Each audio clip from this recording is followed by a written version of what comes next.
بسم اللہ الرحمن الرحیم۔ السلام علیکم ناظرین، آج میں آپ کو ایک ایسا وظیفہ بتانے جا رہا ہوں جس سے آپ کے گھر اگر نحوست ہے، پریشانی ہے تو وہ اس سے دور ہو جائے گی۔ وظیفہ یہ ہے کہ جس گھر میں سلام کیا جائے اس گھر سے نحوست اور پریشانی دور ہو جاتی ہے۔ آپ سلام کے الفاظ پر غور کریں۔ السلام علیکم، اس کے معنی ہے تم پر سلامتی ہو۔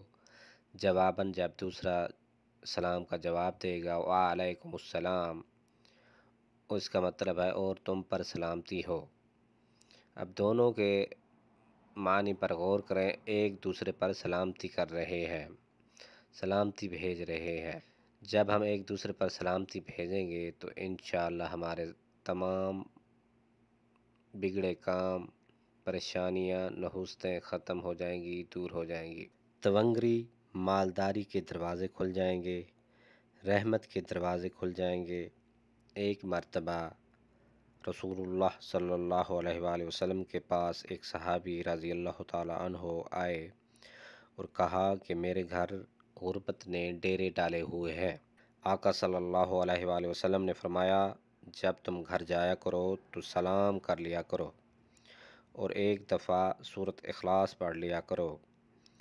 جس گھر میں تنگ دستی ہو، غربت ہو، مال آتا ہو لیکن بے برکتی ہو، جس گھر میں نحوست ہو، لڑائی جھگڑے ہوں، پریشانیاں ہوں، الجھنیں ہوں، وہ اس عمل کو کرنا شروع کر دے۔